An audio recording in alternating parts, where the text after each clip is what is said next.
여호와께서 우리를 위하여 큰 일을 행하셨으니 우리는 기쁘도다. 흑암에 행하던 백성이 큰 빛을 보고 사망의 그늘진 땅에 거주하던 자에게 빛이 비치도다. 우리 하나님, 주의 백성들과 이 나라를 창성케 하시며 하나님의 기업된 이스라엘과 주의 백성들을 복이 있게 하실 것을 감사를 드립니다. 이 아침에도 저희들의 각각의 삶을 주장하시되 처소에서 일으키시고 주의 전을 향하게 하시며 한 마음으로 주 앞에 예배케 하시니 진실로 감사를 드립니다. 하나님, 흩어져 있는 모든 성도들의 삶의 처소에서 예배를 받으시는 우리 아버지 하나님, 저들이 중심을 다하여 하나님을 향할 때에 시공간 초월하시는 하나님의 임재와 감동이 저들 가운데 함께하여 주옵소서. 특별히 찬송드리며 우리 하나님을 높일 때에 우리 하나님 앞에 우리의 고백이 아름다운 향으로 연락되어지게 되게 하여 주옵소서. 예수님 이름으로 기도하옵나이다. 아멘. 어제는 늘 새벽에 오시는 분들 요즘 못 오시잖아요. 하루 못 오셨습니다. 따지고 보면. 그런데 연락이 오신 거예요. 답답하시죠? 언제 열리겠느냐고. 그 말씀을 들으면서 너무 고마웠습니다. 하나님의 교회를 사랑하시고 예배의 자리를 사모하시는 우리 귀한 분들의 고백이 너무 감사했고요. 그러면서 한편 죄송스럽기도 하고, 그런데 이것이 우리가 원해서 되는 것이 아니지 않습니까? 하나님이 행하시는 일인데, 여러분 그 마음입니다. 우리 함께 우리 하나님을 예배하는 그 사모함이 우리 가운데, 우리 영혼 가운데 가득했으면 좋겠고요. 또 어떤 처지, 어떤 환경 속에서도 내가 하나님을 예배할 수 있습니다 라는 우리 귀한 하나님의 인도하심을 순종하고, 또 그 순종함 앞에 영육이 강건해지고, 아시잖아요. 이 훈련은, 강한 훈련은 강한 군대를 낳습니다. 우리 함께 기도할 때 하나님, 우리의 영육이 강건해져서 우리 하나님을 예배하기에 전천후 용사가, 영적인 용사가 되게 하옵소서. 우리 합심으로 함께 하나님 앞에 간절히 기도 올리겠습니다. 하나님 감사합니다. 주님 찬양합니다. 주의 사랑하는 백성들, 우리 하나님의 은혜를 입은 백성들이 하나님의 전을 늘 사모하며 예배를 사모하는 마음을 주님이 아시지 않습니까? 하나님, 그 마음, 그 중심을 살피시고 어떤 환경, 어떤 조건 속에서도 우리 하나님을 기쁨으로 감사로 예배하는 우리 모든 권사님들, 우리 장로님들, 우리 집사님들 되게 하여 주시기를 간절히 원합니다. 저들의 삶의 자리가 곧 예배의 처소가 되게 하여 주옵시고, 저들의 고백이 곧 하나님 앞에 아름다운 향이 되게 하여 주시며, 그러므로 말미암아 온 교회가 이 과정을 통해서 더욱 견고하고도 담대하고 강건한 우리 영적 군사가 되게 하여 주시기를 간절히 원합니다. 흑암의 세력을 뚫고 우리 하나님을 향하여 온전히 예배드리는 전천후 예배자가 되게 하여 주옵소서.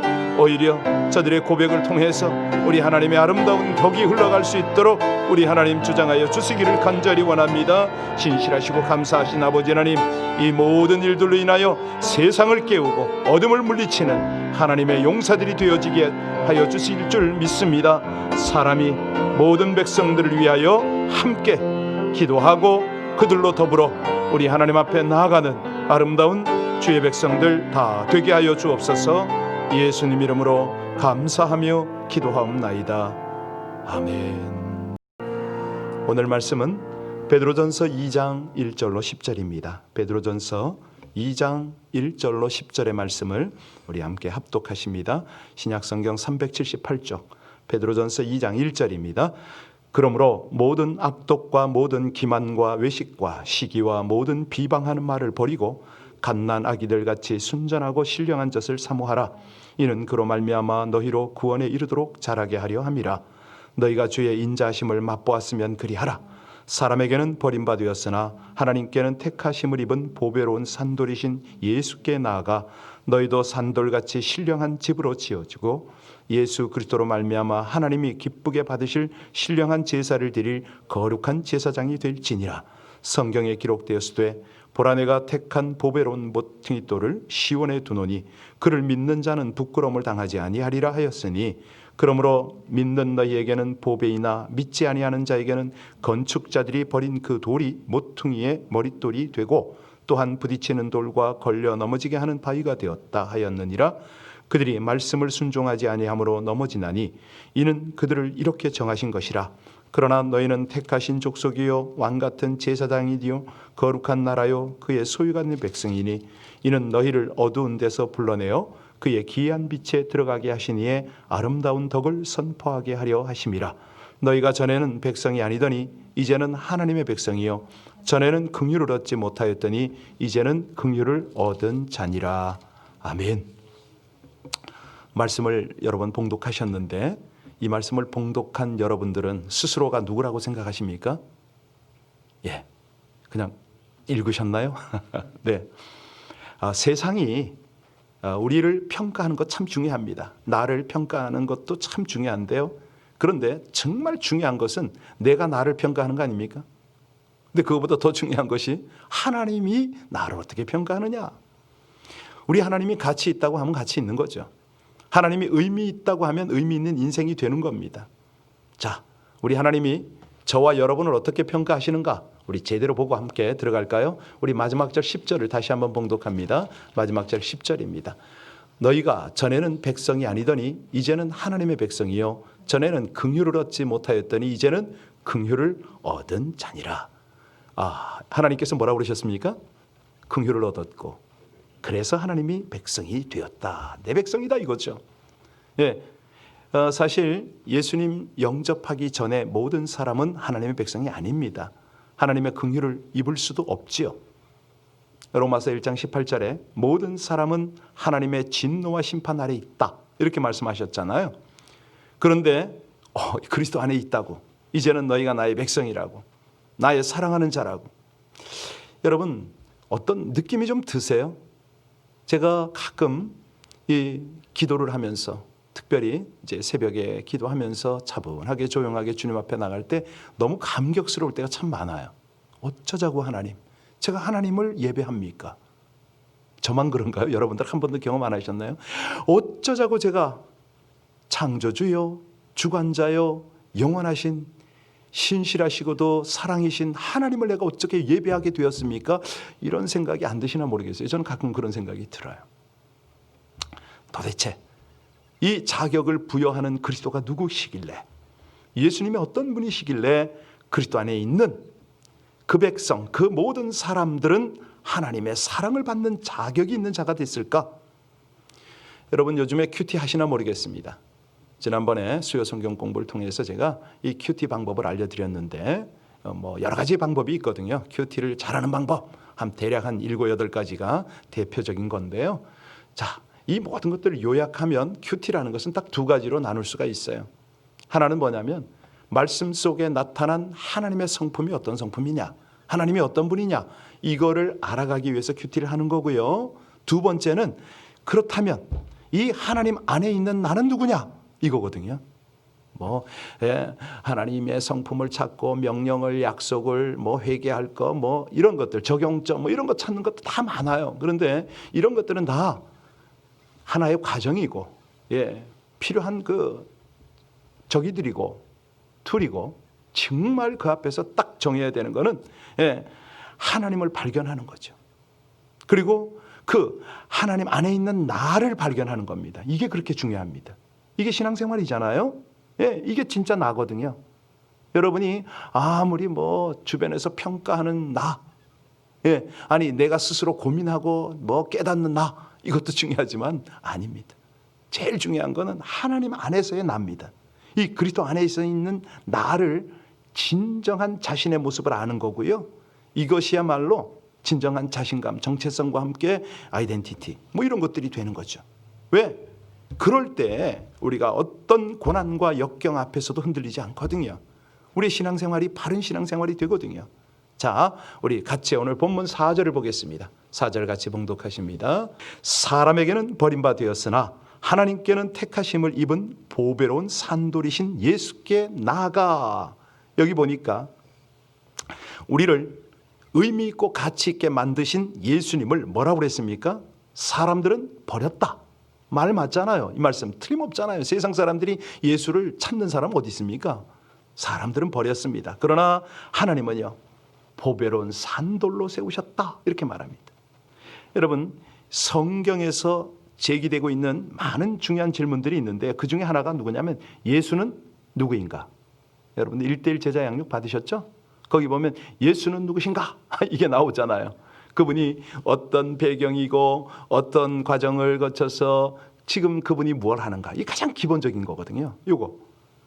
자, 예수님은 3년 동안 제자들을 훈련시키셨습니다. 십자가를 지셨습니다. 그리고 제자들에게 너희는 나를 누구라 하느냐? 제자들의 답변을 들으셨어요. 네. 아니 세상 사람들은 누구라 하느냐? 이렇게 먼저 질문하시고 나서 제자들의 답을 들으셨잖아요.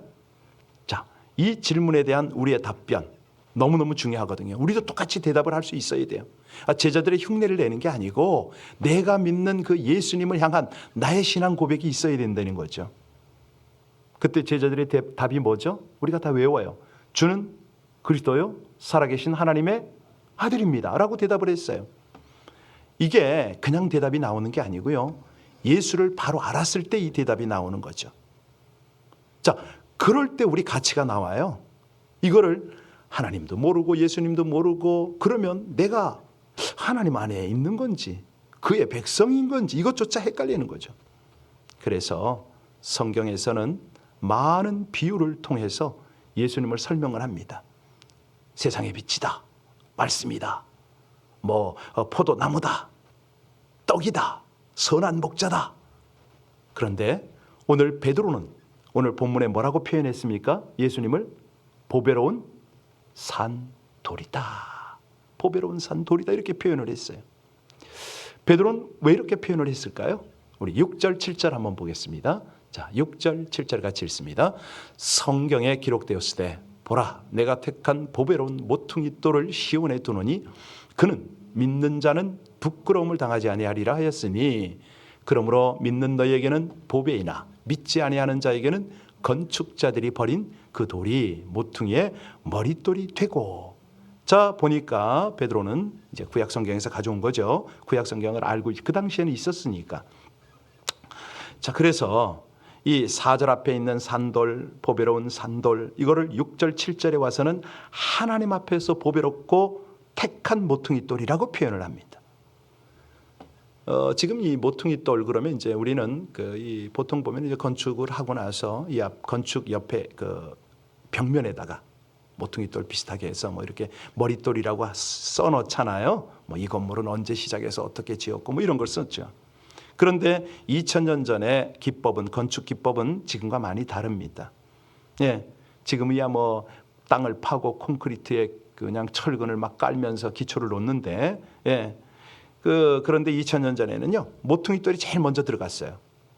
예, 당시 건물은 주로 돌을 사용하잖아요. 시멘이 없었으니까. 그러니까 돌과 돌 사이를 뭐 접착제를 갖다 바르긴 했지만은 돌을 촘촘하게 쌓는 것으로 처리를 했어요. 그때 가장 중요한 게 뭐라고요? 모퉁이 돌입니다. 따라서 이 모퉁이 돌이 얼마만큼 견고한가, 얼마만큼 사이즈가 있는가 여기에 따라서 건물의 크기가 정해지는 거였죠. 자, 뭐 고고학자들, 특별히 예루살렘 성전을 연구한 학자들에 의하면 이 모퉁이 돌의 지름이요 11m. 굉장하죠? 예. 자, 그런데 성경은 예수님을 뭐라고 그래요? 모퉁이 돌이라고 표현을 했습니다. 아니 이게 어디에 모퉁이 돌이냐 이거잖아요. 바로 하나님의 집입니다. 하나님 나라를 쌓아가는 모퉁이 돌이다. 그렇게 묘사를 해요. 자, 5절을 한번 가서 보세요. 5절에 가서 보시면 뭐라고 그랬습니까? 너희도 산돌같이 신령한 집으로 세워지고 예수 그리스도를 말미암아 하나님이 기쁘시게 받으실 신령한 제사를 드릴 거룩한 제사장이 될지니라. 자, 우리가 어떤 돌이래요? 산돌이라고 그랬습니다. 자, 모퉁이 돌 위에 우리가 하나하나 이 건축물로 들어가는 거예요. 예. 아니 사실은요 이 모퉁이 돌을 어떤 용도로 쓰느냐 굉장히 중요하잖아요. 뭐 예를 들어서 모퉁이 돌을 가지고 음식점에 돌로 쓰면 음식점이 되는 거고, 예, 회당에 돌로 쓰면 회당이 되는 거고 뭐 그런 겁니다. 그걸 뭐 예를 들어서 뭐 성곽으로 쌓는다? 성이 되겠죠. 자, 그래서 우리는 산돌로서 거룩한 성전이 된다. 돌이라는 것이 여기 쓰일 수도 있고 저기 쓰일 수도 있잖아요. 아마도 이 글을 쓴 베드로, 구약 성경에서 은혜도 받았겠지만 특별히 예수님이 자기 이름을 뭐라고 지어줬어요? 예, 바로 그거예요. 베드로가 돌이라는 뜻이잖아요. 자기 이름이 뜻이 돌이거든요. 그러니까 모퉁이 돌에 대한 이 교훈을 가슴 깊이 새기면서 정말 은혜 속에서 이 글을 썼다. 저는 그렇게 믿어요. 바로 자신의 이야기죠. 예, 그러니까 우리 하나님을 구약에서는 반석에 비유하잖아요. 이 반석이란 뜻이 뭐죠? 신실하시다는 거예요. 영원하시다, 견고하시다. 그런 분이 우리를 지키기 위해서 우리가 안전하게 하신다는 그런 뜻으로 이 바위의 비유도 하잖아요. 우리의 신앙을 견고한 바위, 흔들리지 않는 바위, 뭐 이렇게도 말씀을 하세요. 그러니까 이게 왜 그러냐면요, 세상이 하나님 없이도 잘 사는 것처럼 그렇게 말을 합니다. 뭐 날 믿어라, 내 주먹을 믿어라, 돈을 믿어라 그러잖아요. 그런데 결국은 다 무너지고 맙니다. 여러분, 영원한 기업 보셨어요? 영원한 나라가 있습니까? 예, 제국들이 다 사라졌어요. 예, 알렉산더 제국, 징기스칸 제국 뭐 다 사라졌어요. 그런데 영원한 것은 하나님의 나라밖에 없잖아요. 교회밖에 없잖아요. 하나님을 의지하는 사람만이 영원하잖아요. 그래서 여기 오늘 모퉁이돌, 영원하신 모퉁이돌, 영원하신 반석 예수 그리스도 위에 우리의 삶을 세워가는 것, 그 사람이야말로 새로운 정체성, 새로운 삶을 살아갈 수 있는 사람인 거죠. 바로 이겁니다. 그래서요, 그리스도 안에 있는 우리를 가리켜서 산돌이다. 사람에게는 버림받았지만 하나님께는 선택이 되어진 우리 예수님처럼 우리도 똑같습니다. 이 초대 교회 때 성도들이 어떻게 살았습니까? 누명 쓰고 정말 말로 표현이 불가능한 그런 짐승 같은 취급을 받았습니다. 그렇게 세상이 무시하고 사람들이 무시하고 툭 하면 끌어다가 온갖 형벌을 다 치르게 하고 세상이 버린 거 아니에요? 그런데 하나님은 결코 그들을 버리지 않으셨습니다. 그래서요, 이겁니다. 성도된 것이 얼마나 소중하냐 이거예요. 네, 세상에서 내가 이 성도의 이름을 가지고 있는 것이 얼마나 소중하냐. 사실 보면은 세상에는요, 많습니다. 직분이 많습니다. 장관, 의원, 박사, 사장, 별 직분이 다 많습니다. 별. 그런데 이런 모든 것보다 가장 소중한 이름이 뭐라고요? 성도, 거룩한 백성인 거죠. 하나님의 자녀인 거죠. 네, 건물을 세우는데 쓰이는 돌이 돌 아래에 있느냐, 돌 위에 있느냐, 이게 중요하지 않습니다. 어디서 어떻게 쓰임 받느냐, 이게 중요한 거거든요. 세상이 뭐라고 해도 상관없습니다. 하나님이 귀하다 여기면 귀하는 줄로 믿으시기 바랍니다. 바로 그거거든요. 예수님께서요, 베드로가 예수님을 향해서 신앙 고백을 했을 때 베드로 향해서 뭐라고 그랬어요? 너는 이제 베드로다. 예전에 너의 이름은 시몬이었지만 이제부터는 너는 반석이다. 예, 제 별명이 뭔지 아세요? 예, 바위입니다. 바위. 어릴 때 너무너무 감사해요. 예수님은요, 하나님의 백성들이 주라고, 하나님을, 예수님을 주라고 고백하는 자를, 모든 자를 뭐라고 불러요? 반석이라고 부르십니다. 반석. 예, 그 반석 위에 음부의 권세가 절대로 해하지 못하는 뭘 세워요? 하나님의 교회를 세우겠다, 이렇게 말씀하셨잖아요. 지금 우리가 조금 흩어져 있지만요, 여러분 흔들리지 마세요. 오히려 지금 더 교회를 생각하시고 위해서 기도하셔야 됩니다. 여러분 스스로가 교회이기도 하지만 우리 교회 공동체를 위해서 지금이야말로 사랑과 여러분의 중보를 쏟아 부을 때입니다. 사실 우리의 삶이 불투명해요. 앞날에 보이는 것이 없습니다. 그런데요, 하나님이 살아계시기 때문에 제가 지금 시계를 좀 보는 게 벽시계가 맞나 하고 보는데, 감사합니다. 우리 하나님은요, 정부와 국회와 모든 경제들을 쓰셔서 당신의 뜻을 펼치시잖아요. 그런데 가장 중요한 하나님의 통치 수단이라고 그럴까요? 하나님의 역사의 공동체가 어디냐? 교회거든요. 교회를 통해서 일하세요. 하나님 나라의 한 부분을 맡은 일을 정말 소중하고 가치 있게 여기는 것이 교회 공동체 아닙니까? 그러니까 예수님이요, 교회 공동체의 모퉁이돌 되셨다, 이렇게 보셔야 돼요. 머리도 되시지만 동시에 그게 되세요. 자, 그래서 오늘 9절을 보시면은 그 말씀이 이렇게 연결이 되는구나 우리가 깨닫게 되는데요. 우리 9절 같이 읽겠습니다. 그러나 너희는 택하신 족속이요 왕같은 제사장들이요 거룩한 나라요 그의 소유가 된 백성이니 이는 너희를 어두운 데서 불러내어 그의 기이한 빛에 들어가게 하신 이의 아름다운 덕을 선포하게 하려. 자, 여기서 택하신 족속이라고 그랬어요. 이게 무슨 뜻이죠? 우리는 하나님이 쓰시는 자다, 이런 뜻입니다. 끝까지 믿음을 지키는 자다, 이 뜻이에요. 이게 택한 자 아닙니까? 우리가 예수님을 믿고 택한 것 같지만 아니에요. 하나님이 우리를 간섭하지 않으시면, 우리를 불러주지 않으면, 우리를 선택하지 않으셨다면 우리가 어떻게 예수를 믿습니까? 예수 믿는 그 자체가 선택을 받았다는 증거죠. 또 이 제사장의 자리가 얼마나 존귀합니까? 저는요, 가끔 그런 생각을 해요. 기도할 때마다 하나님, 제가 무슨 자격이 있어서 하나님 앞에 예배 드립니까? 더군다나요, 오늘 아침도 이제 예배 전에 중보 기도 부탁을 받은 사람들이 떠올라서, 또는 성령의 감동을 따라서 제가 중보를 몇 번을 했습니다. 오늘 중요한 날이 있는 분들이 더러 계시거든요. 그러면서 기도하면서 하나님께 너무 감격이 되는 거예요. 하나님, 제가 무슨 자격이 된다고, 제가 뭐길래 우리 하나님 앞에 예배드리며 이 하나님의 백성들을 중보할 수 있나이까? 이게 고백이 터져 나오는 거예요. 여러분, 그런 고백 하셨겠죠? 예. 가끔 그런 정말 감당이 되지 않는 하나님의 은혜 때문에 하나님이 택하신 것도 감사한데 중보자로 하나님께서 받으시잖아요.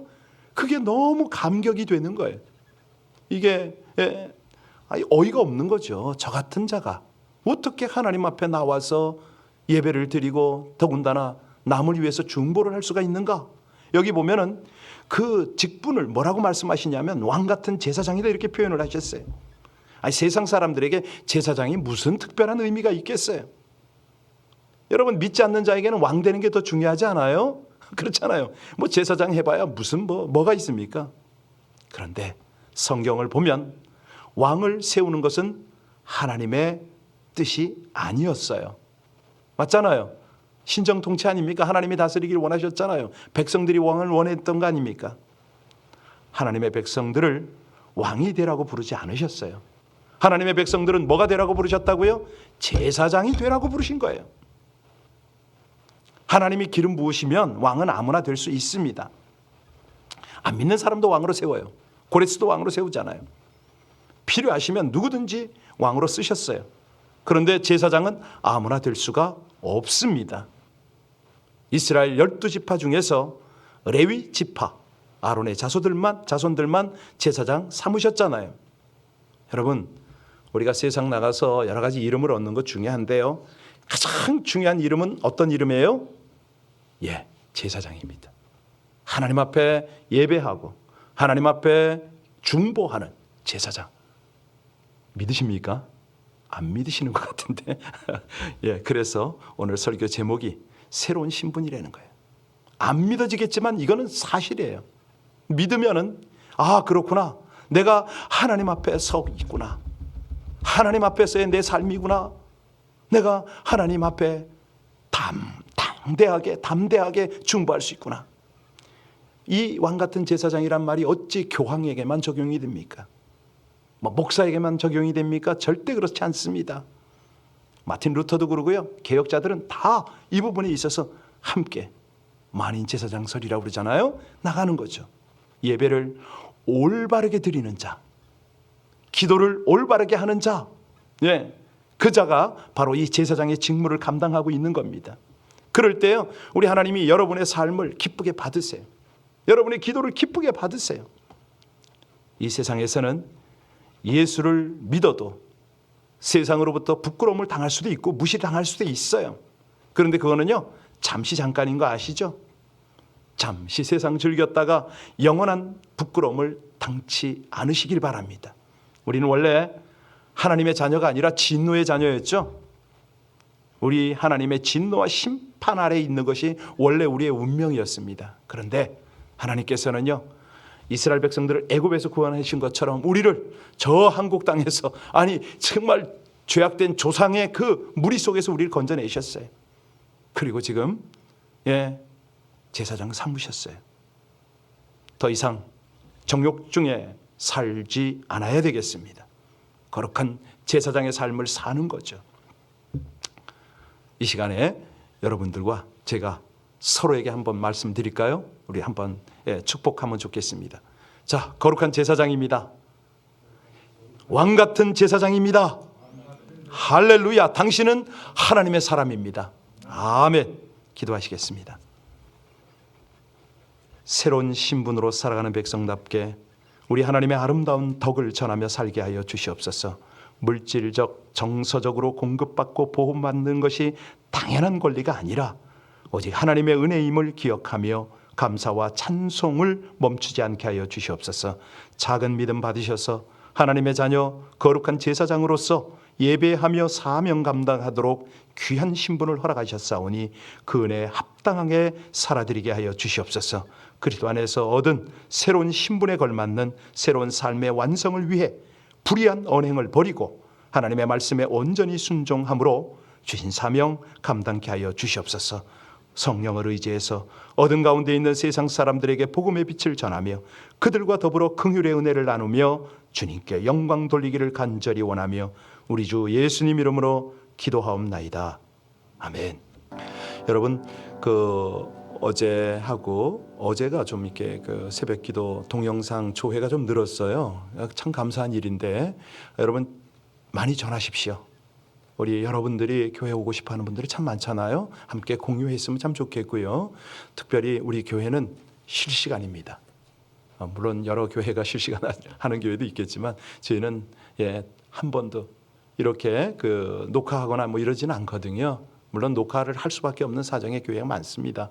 그 교회가 뭐 이상하다 이런 게 아니고 우린 최선을 다하니까 우리 함께 예배에 참여할 수 있도록 주변에 예배가 필요하고 기도가 필요한 분들에게 이 온라인 예배를 함께 많이 공유하시면 참 좋습니다. 아시죠? 복사해서 덧붙이기 해서 보내는 거 복사하고 붙여서 보내면 됩니다.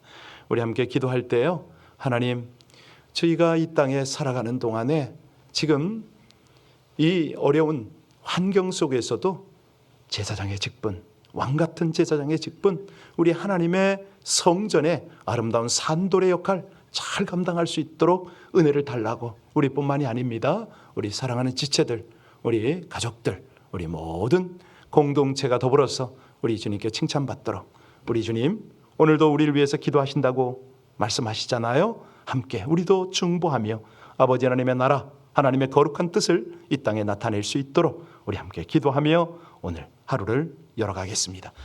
아버지 하나님 감사합니다. 주님 찬양합니다. 영화로우신 아버지 하나님께서 주의 사랑하는 백성들과 함께 하시니 진실로 감사를 드립니다. 하나님, 이 새벽에도 주님 앞에 나와 하나님께 감사하며 간절히 기도하는 주의 사랑을 입은 백성들을 보시옵소서. 우리가 주님 안에 아무 공로 없고 자격 없어도 하나님의 사랑을 입어서 그 은혜, 그 공로, 그 긍휼을 의지하여 나갈 때에 아버지 하나님, 사랑하는 주의 백성들의 기도를 귀 기울여 들어 주옵소서. 아버지 하나님, 모든 곳곳마다 하나님의 은혜, 하나님의 역사, 우리 아버지 하나님의 인도가 나타나게 하실 줄로 믿습니다. 성령 하나님, 사랑하는 주의 백성들 주어를 향하여 간구할 수 있도록 기도의 문을 활짝 열어주시옵소서. 아버지 하나님, 참으로 주 안에서 아름다운 산돌이요 거룩한 제사장, 왕같은 제사장으로 주님 앞에 나아갈 수 있도록 이 새벽을 허락하셨사오니 주님 감사함으로 기도합니다. 찬양함으로 기도합니다. 아버지 하나님께서 받으시는 중심의 기도를 우리 모두가 중보하며 드리는 복된 이 아침이 되기를 간절히 원하나이다. 하나님이여, 주의 백성들이 마땅히 빌 바를 알고 우리 하나님 앞에 중심을 다하여 기도할 수 있도록 하나님 은혜 베푸시기를 간절히 원합니다. 저들의 기도가 흩어지지 않게 하여 주옵소서. 저들의 기도가 더욱 간절해지게 하여 주옵소서. 우리 주님 앞에 무릎 꿇고 마음 여미며 중심을 다하여 우리 주님을 향하게 하여 주시기를 간절히 원합니다. 하나님 찬양합니다. 귀한 은혜를 감사를 드립니다. 기도 중에 주의 뜻을 알아가게 하여 주옵소서. 우리 주님의 귀한 사역에 동참하게 하여 주시옵소서. 온전히 주를 의뢰하며 하나님과 하나 되어지는 귀한 복, 귀한 은혜, 아버지 하나님의 인도를 받게 하여 주시옵소서. 이 험난한 세상, 어두운 세상, 소망 없는 세상, 예수 믿는 자들을 우습게 보는 이 세상 가운데도 하나님의 신실한 백성들 주께서 기뻐하시고 주 안에서 나의 모습, 나의 모든 것들을 찾아내며 그 길을 향하여 나가는 하나님의 백성들의 모습이 될 수 있도록 하나님 주장하여 주시기를 원합니다. 오 아버지 하나님, 귀한의 단상신의 백성들입니다. 하나님 더욱 간절함으로 기도하며 우리 주님과 하나 되어지는 복된 아침 되게 하여 주옵소서. 신실하신 하나님 찬송합니다.